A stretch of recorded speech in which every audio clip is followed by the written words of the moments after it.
welcome to the GSA. We're so glad to have you join us this year. 2026 is the 10th birthday of the GSA. It's really exciting that we're now 10 years old and we've really been able to prove ourselves within a local and international architectural education world. The GSA has grown from strength to strength under the leadership of different directors and through the continued efforts of many fantastic unit leads. At the heart of the GSA is our unit system. The unit system is unique within South Africa in that our entire educational system is broken down into specific units. At the GSA in 2026, we have 9 different units. Each unit has either 2 unit leads or a unit lead and a unit tutor. The number of students in each unit ranges, but roughly will sit around 9, 10, 11 students. And what's really important about the way that we run our unit system is that students select a theme, a unit theme that they have a particular interest and alignment with. So there are a range of really interesting unit themes that we've set up for 2026, some of which continue from last year and build upon the work that was done last year, and others are brand new. When curating our ranges of different units, we always like to ensure that there are a variety of different interests and themes and contexts that are being explored so that as many students as possible can find a home in a different unit. Hello, I'm Jilan Paul. I'm the unit convener at the Graduate School of Architecture in Johannesburg. And I'm sure as many of you know, we run our teaching program through units, which are kind of individual research arms of the Honours and Masters program.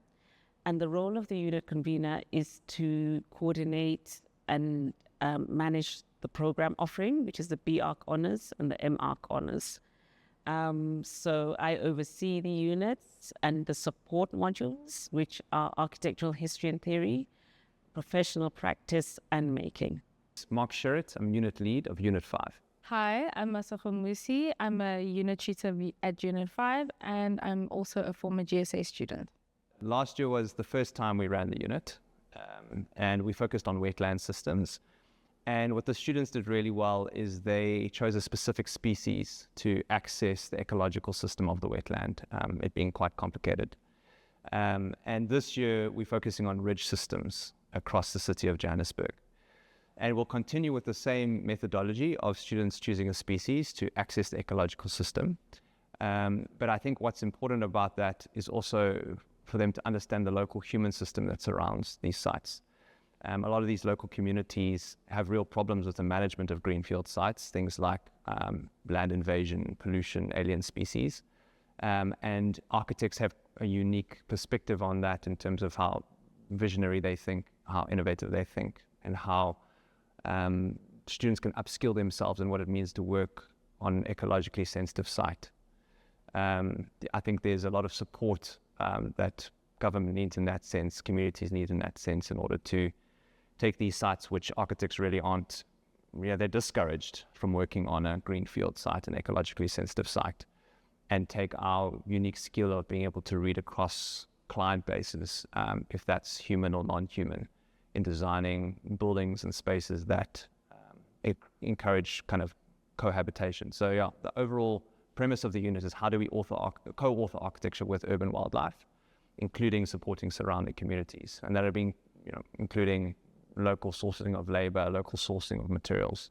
So how do we strengthen ecological systems within cities? A lot of them are degraded and threatened, as well as supporting those surrounding communities. Just going off of the ridge systems, the M1s will be looking at Northcliffe Koppies, and we've given the M2s the option to choose any ridge system.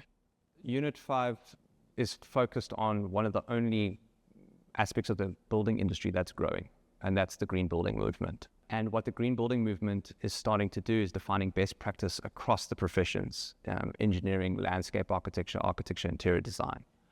And what the architect is becoming is almost what it originally was in the Renaissance, kind of being able to lead that whole professional team. But you need specific knowledge around that. What is best practice in electrical, mechanical, landscape architecture?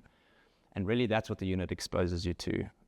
And I think if you do choose the unit, the ability to put that experience on your CV and come out actually certified in EDGE is the rating developed by the World Bank. It's internationally recognized, and have that employable skill on your CV, I think is important in in the construction industry that's really struggled over the last decade.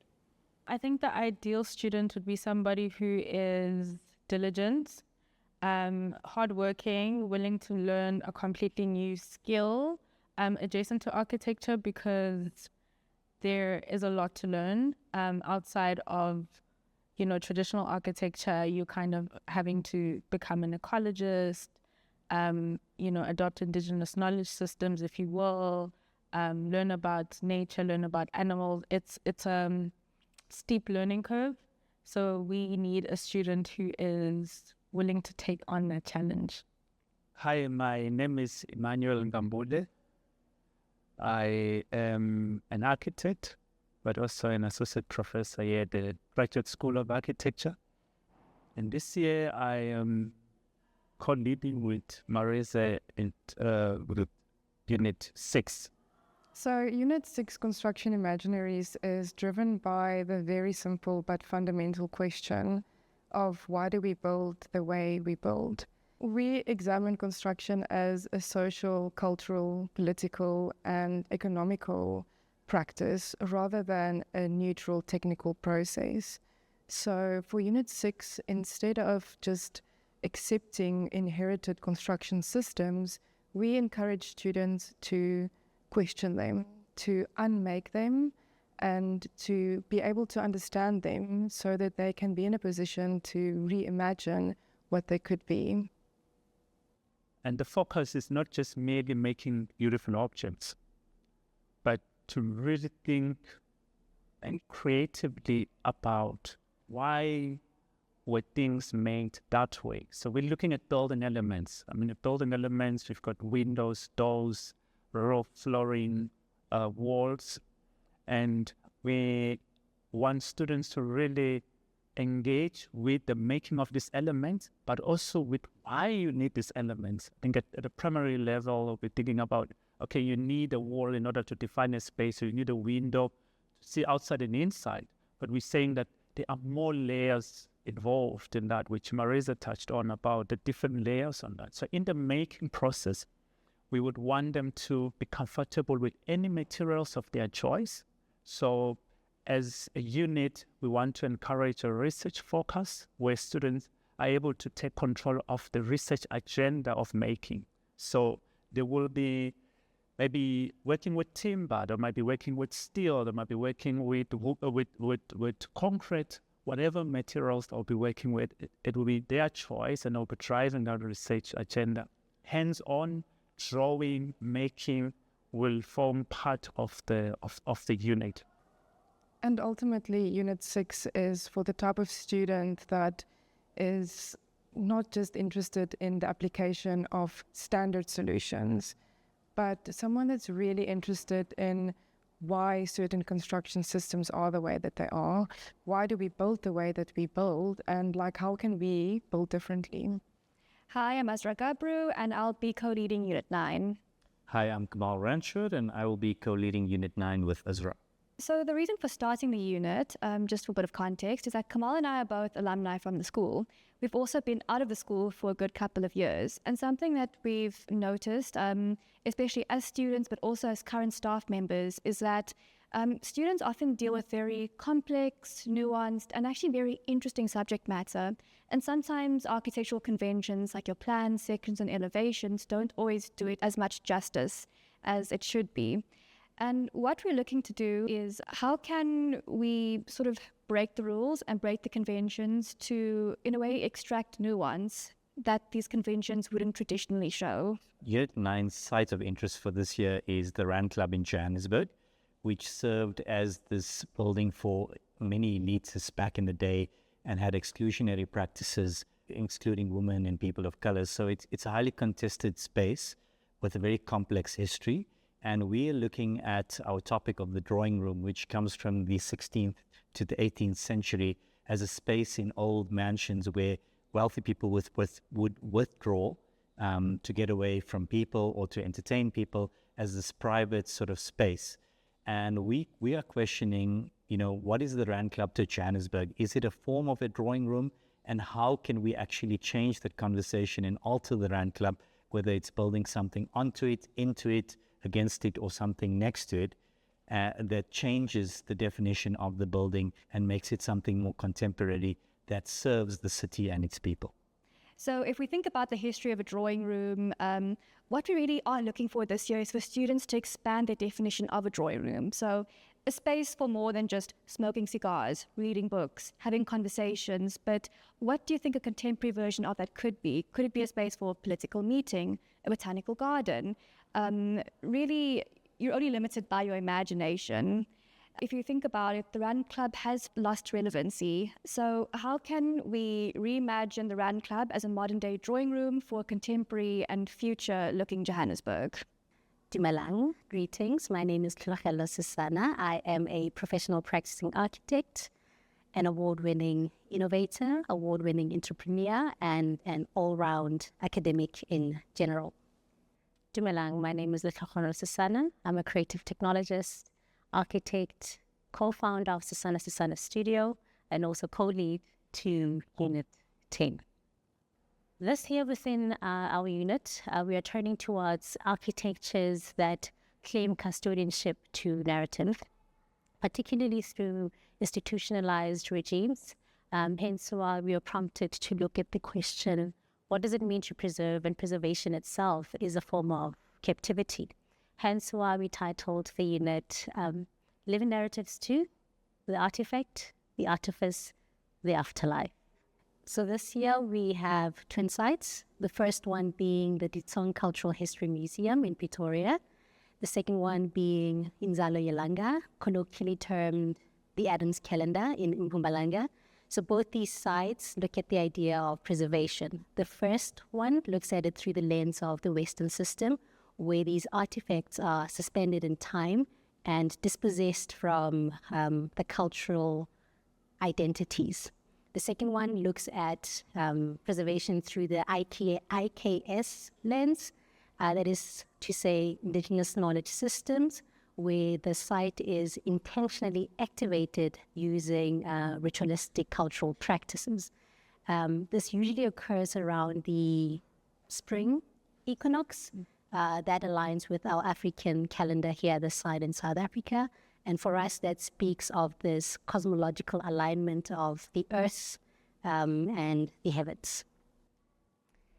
The type of student we're looking for this year, or we are happy to meet within the unit, someone that's inquisitive, curious, excited about life and living, and also honest about what it means to be themselves and also experience life within the world in which they inhabit. Hi, I'm Catherine Dewar. I'm a lecturer and an architectural researcher, and I am Unit 16 co-leader. Hello, my name is Mbolisi. I'm a Unit 16 co-lead, and I also convene the Architectural History and Theory program here at the GSA. So Unit 16 is called Architecture After the Object. It's about feminist architectural practice and the undoing of power relations. So we begin by just thinking, what is architecture? It's never just a building or just a space. It's an ongoing kind of system, a living system of labor or care or extraction. We work with afterlives, and afterlives means the ongoing life of a building or a space after the architect has left. What happens to it? So we both live in Johannesburg, right? And Johannesburg, for anyone who might not know, is a city that was primarily founded by men, right? Because gold extraction was primarily an endeavor pursued by men, right? And so there's been these normatives that have been inscribed into how Johannesburg has specialized itself as a gendered space. So it's primarily a space where men are made comfortable. and our inclinations were that how do we, as people who are both interested in the relationship of power and architecture, how do we start using a feminist framework to think through the ways that power is inscribed in architecture? So our site this year is in Braamfontein. It was kind of built around the extraction of gold. And this was for men, for male bodies, for male needs. And we've kind of just taken it as being normal that this is so, that our cities exist for men. Where are the women in the cities? And what are the power dynamics and the sort of exclusions that exist? This may be surveillance. Who is looked at? Who isn't looked at? Where is comfort designed in our cities? Who experiences and who doesn't experience it? So there are many of these sorts of situations that exist in Braam. There's universities, there's office blocks, there are informal traders, there's formal bars and restaurants. And so it's quite a dynamic space that we can really look at how these spaces are existing and operating, and to kind of get a hold of why we think that things are normal when we don't feel safe or welcome in the spaces where we live. Is this unit only for women? The answer is no. This unit is for human beings. If you're a human being, you're kind of implicated in the system of power dynamics. It's really important for all people to be aware of how, as human beings, as designers, we agree with or just think that it's natural that spaces exist, how they exist. I've been reflecting on my own kind of I went to boys' high school, right? There was a specific idea about what it meant to be a man, right? And it was particular ways. You played rugby, you went to gym, etc. And I didn't tick those boxes, right? And so you were always insufficiently male. So in some ways, you start to understand that patriarchy already kind of excludes the majority of men.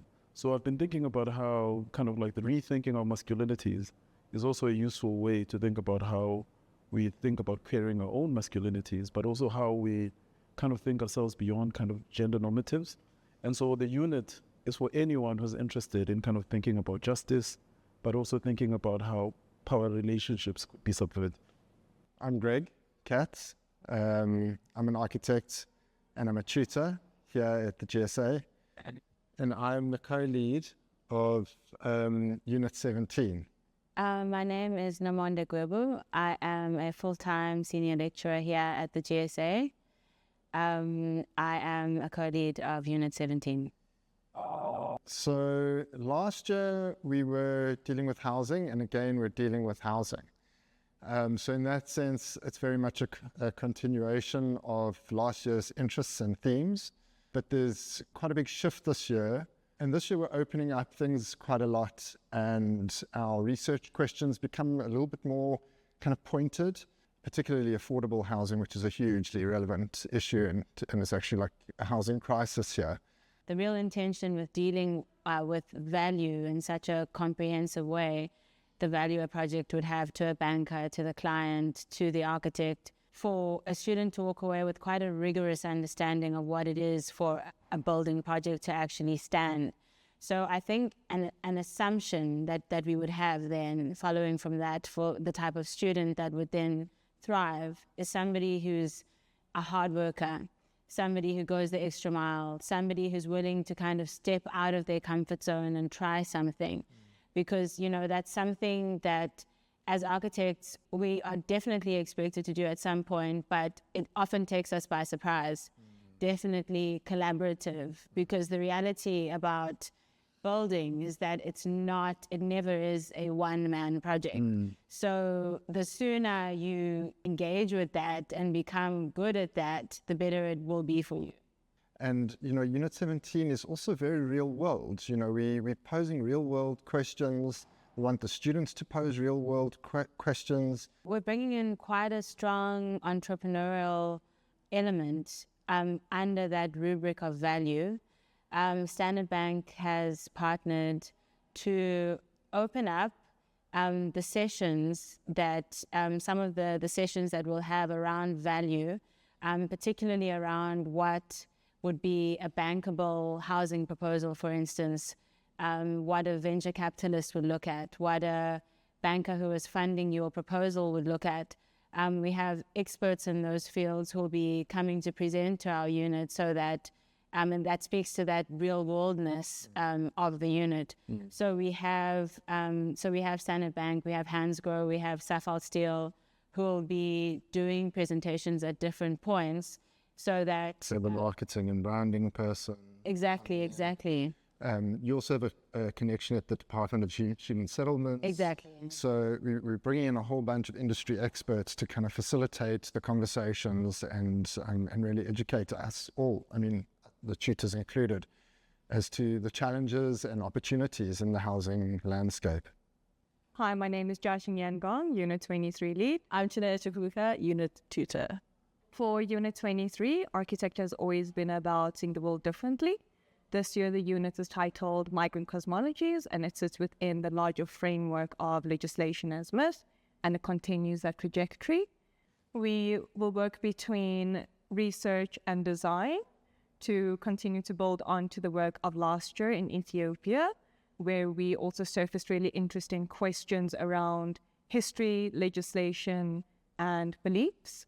So this year we will return to South Africa with a particular focus on the Ethiopian quarter as our site of interest.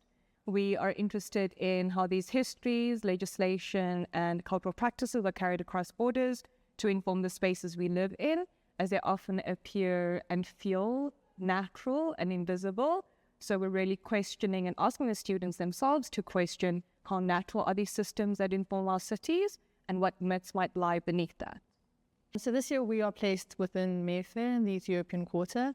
This is kind of an amalgamation of different migrant groups that are all in the space and have adapted the space to work best for themselves. And we think the site this year will be a great case study for our students to directly engage with what do migrants bring and how do they build a world separate from where they originally come from. The unit is for students who are comfortable with complexity, I think. And I think it's also for students who are interested in architecture as a social and political practice as well. So I think the students can expect to do a lot of reading, drawing, mapping in the unit. But I think above all, we place a lot of emphasis on developing the students' own position and their own ways of working as well. I think to do postgrad in architecture school requires a level of engagement where you need to be coming to the table very curious about what you want to study. So we're not looking for people who are necessarily looking for cookie cutter architectural education, but someone who's really trying to be inquisitive and challenge the status quo, because our unit in essence is dealing with a site that isn't part of the status quo. And so the kind of student we think that would be great for our unit is someone who's immensely curious and open-minded to being challenged in the way they see and read the city. Hi, my name is Heidi Liu. I am a co-lead of Unit 24, a professional architect, and an Afro-Latin dance instructor. I am Tanya Marie. I am co-lead of Unit 24, and I'm an experimental art designer. So our unit is titled The Middle Remains, and this year we're primarily interested in the structures that hold identity, which is a shift from what we had been focusing on the previous 3 years. And we view architecture as both an archival object and a tool that will allow us to dismantle inherited colonial systems. This year we are focused on Cape Town again. So we will be looking at District 6, the Company's Garden, and the Castle of Good Hope. So the unit emerged from a shared, deeply personal and intellectual position that Tanya and I both share. So we are both from mixed backgrounds with lineages that span geographies, cultures, and histories. And within dominant architectural discourse, identity has historically been shaped through singular and fixed narratives, where hybrid identity that's been formed through colonial histories, migration and displacement, have often been treated as marginal or as exceptions rather than fundamental conditions. And so we share a deep interest in engaging with that gap and asking how might architecture better engage with identities that are neither singular or fixed. So the ideal student for Unit 24 would be someone who is curious, open-minded, and has a willingness to question inherited narratives, architectural conventions, and question their own positionality. As well as a versatile student, we're quite preoccupied with creating new architectural vocabularies, and that requires students to work outside of the conventions. And so students that are critical, versatile, and flexible. And I think just lastly, students who understand that we work in a unit where knowledge is created collectively. So a sort of intellectual generosity is also needed in the unit.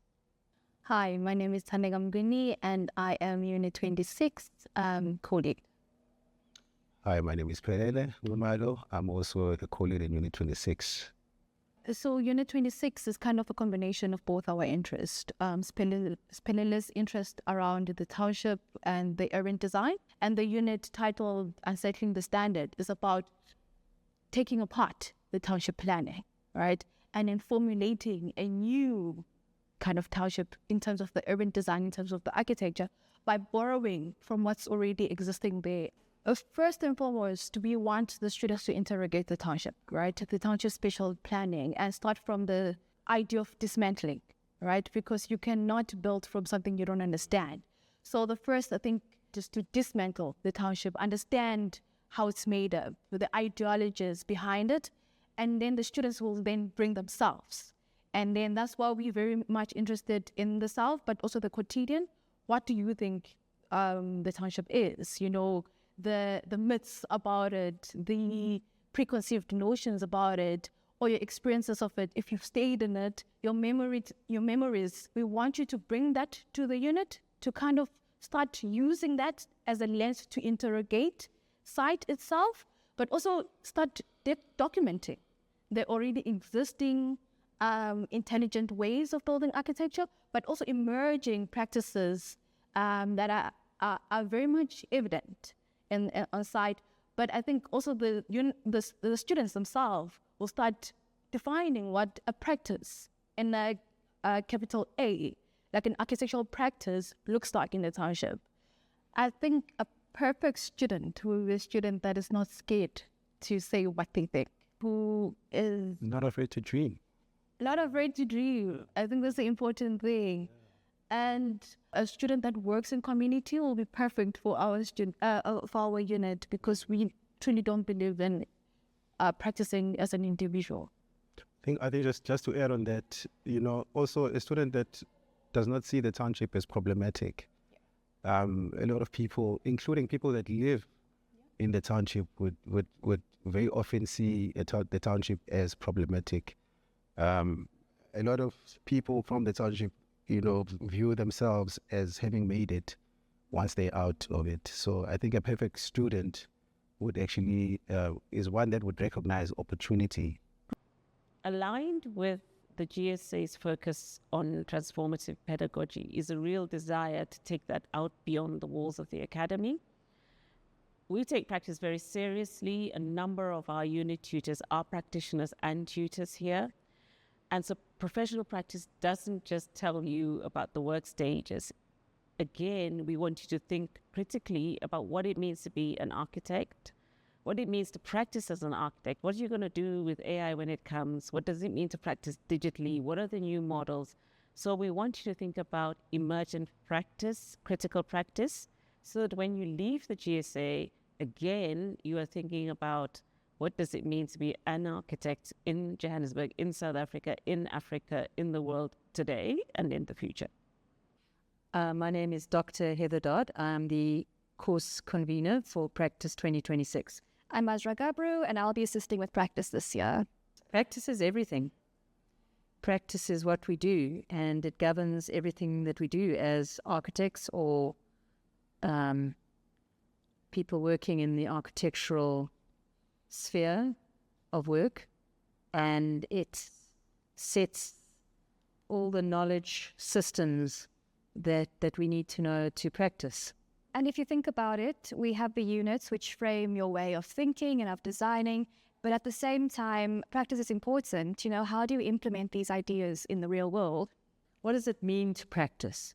As an architect or a spatial practitioner, what are the tools that you need to have? How do you position yourself in practice? Where do you find your authenticity in practice? So we understand that many people work in very, very diverse ways, and that's becoming even more diverse as we move into a profession and a world that is challenged by things like climate change, like AI, which change the way we think, change the way we work, change the way we make things. So those are some of the questions that we'll be looking at. How do those affect traditional ways of doing things? So in the same way that the GSA likes to challenge how we define architecture, we'd also like to challenge the way we think about practice. Practice has changed so much over the years, and in a way, besides equipping you with the tools and knowledge and skills on how to pass your professional practice exam, how can you also reimagine the way that you practice? It can be conventional, but how do you also define that for yourself? Architecture isn't just about producing buildings. It's about thinking about history. It's about thinking about culture. It's about thinking about society. So when you come to the GSA, you're not only going to be doing design work in the studio, as you might have done in your undergrad. We also offer architectural history and theory, where we think very seriously about where our ideas come from. That's bound up with the transformative ethos of the GSA. And so we want to think critically about what colonial meant, what decolonial meant, what the future means, what all sorts of ideas mean that are involved in the production of space, the production of architecture, and the production of society. So in the honors year, all students will go through the architectural history and theory course, which is quite a rigorous theoretical course, but it's designed to equip you to become a critical thinker, to think critically when you go out into the world as an architect, so that you contribute meaningfully and you perhaps don't repeat the mistakes of the past. My name is Blue Bennington. I'm a professional architect. I've been involved with the GSA for a number of years now, and this is the second year I'll be teaching the course Making with my fellow team. Hi, my name is Marisa Louise Viljoen, and I'm also a professional architect, and I'm currently practicing as well. I've been with Making since 2023, and together with my student Blue, we've been running Making and supporting the students and the units through the design projects. Hi, I'm Masood Tadum. I'm a UJ graduate and professional architect. After completing at UJ, I've joined the Making team as a Making assistant and workshop convener. So Making at the GSA was designed as a course to expand the GSA's pedagogy of how they teach architecture. And I think it's an incredibly important, but it's also a very exciting course about the craft of architecture, how buildings are made, how we make architecture. In a traditional sense, it would be the technical aspects of construction theory and building construction. But here at the GSA, we really push it to try and understand what is making and what is the practice of making with architecture. And then it evolves much further beyond just a technical study. It becomes a craft, it becomes a form of design, it becomes a tool of research. So as Blue has mentioned, the Making course is sort of nuanced, exciting, and the way we're trying to keep the course exciting is we're trying to facilitate whatever making research questions the students have to ask. And for that, we've started building out a fully fledged wood workshop, the base of a steel workshop, and we've recently got in a laser cutter, so students don't have to leave the campus to do their work elsewhere. And with that, I'm in the makerspace to assist students in fabricating their portfolios. So for Making, the design project for the masters is integrated within the design project, and we as the Making team help students by supporting them with the translation of the design project into a translatable and structured proposition towards the end of the year. Making then follows the evolution of the design project over 4 quarters, from the early integration of investigations and research methods all the way through to a refined proposition and technical piece of work. Hi, my name is Heidi Liu. I am a professional architect and an assistant for architectural history and theory. My name is Mbulisi Makubo. I'm the convener for the Architectural History and Theory program, and I also lead a unit at the GSA. Architectural history and theory is really about looking at history using various theoretical frameworks, so to consider what we've inherited in the past and reconsider it for the present, and use theory to think about how we disentangle ourselves from history. Yes, so the students will critically engage with traditional architectural histories and theories, and we will also expose them to a range of voices that are contributing to architectural knowledge.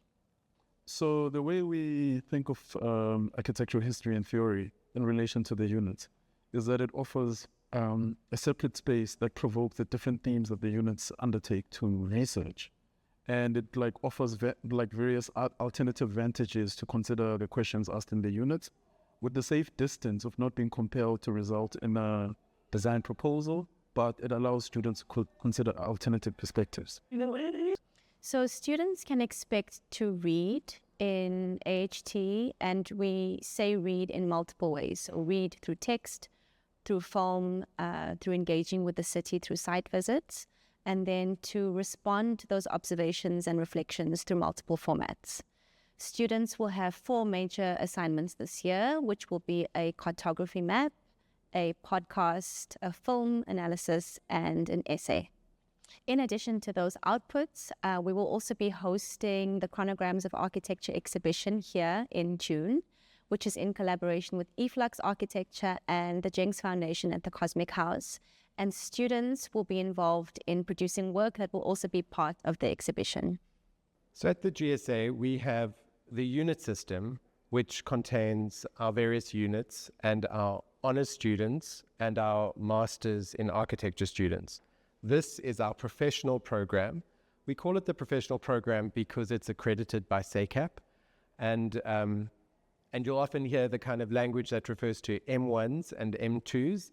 M1s are essentially BArch honors students, and M2s are the masters in architecture students. This is a vertical studio, so in each unit, honors students and master students work collaboratively, vertically, in other words. In parallel to the unit system, we have what's called ADR, or Advanced Design Research. ADR is the vessel in which we contain our other degree programs, which are not professionally accredited by SACAP. So these degrees are really fantastic opportunities to forward a specific architectural research interest. So, for example, we have our MArch DTP, Design Theory and Practice, which is a really exciting master's program that allows you to explore themes way beyond what professional practice might require. Also in ADR, we have 2 doctoral degrees. The first is the PhD in Art and Design, which is a more traditional history and theory-based doctorate. We also have our brand new DPhil with a specialization in architecture. And the DPhil is South Africa's second only practice-based research doctorate. We're incredibly proud about our DPhil. And this year we have our first cohort coming into the GSA, many of whom have quite significant experience in practice and are bringing that practice knowledge with them into a research space to try and understand how you can integrate practice and research and generate architectural knowledge that comes from both of those places.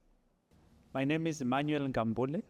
I am the convener of ADR, which stands for Advanced Design Research at the GSA, a program that houses all our research-focused programs, starting from our Master of Architecture, focusing on design, theory, and practice. So it's MArch DTP, and our newly launched DPhil program, Doctor of Philosophy in Architecture, which is a practice-based PhD.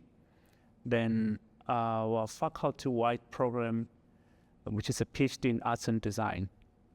I guess the other thing I can add under ADR, beside looking at the research focus program at master's and PhD level, it also looks at other creative research activities within the GSA, including organizing symposiums for registered students, as well as seminars, research seminars, and of course, creative research seminars.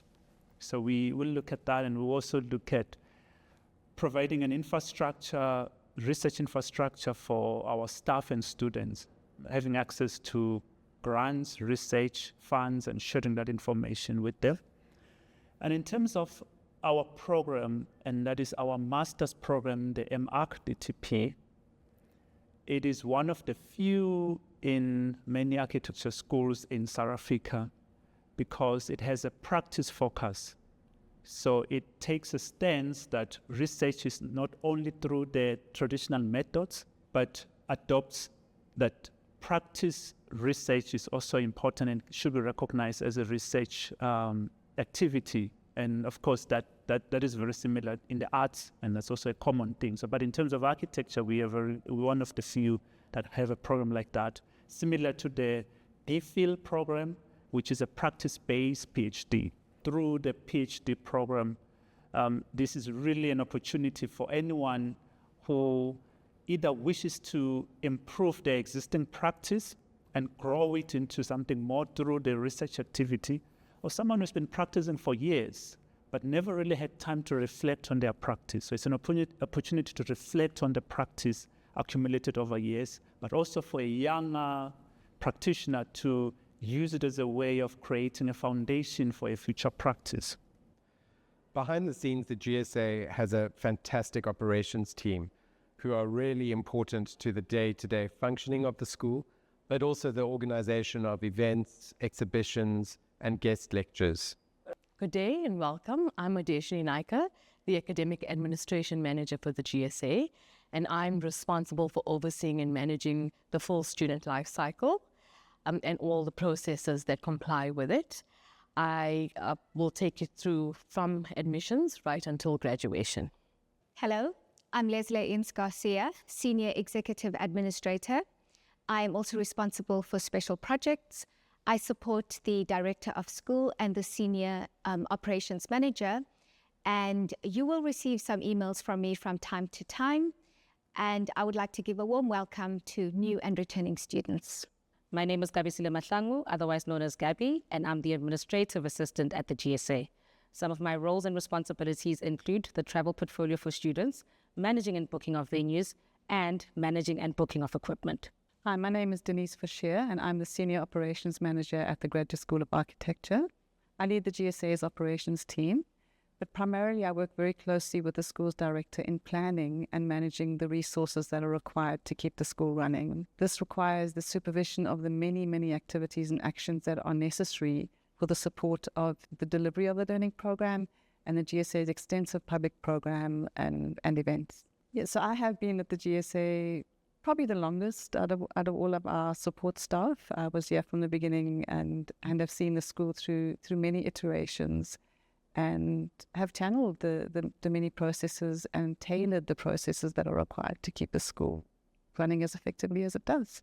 Hi, my name is Boitumelo Masiboko, and I'm the Events, Social Media and Exhibitions Manager. So I manage the public-facing events such as the International Lecture Series, Quarter Break, summer shows, and any exhibitions related to students.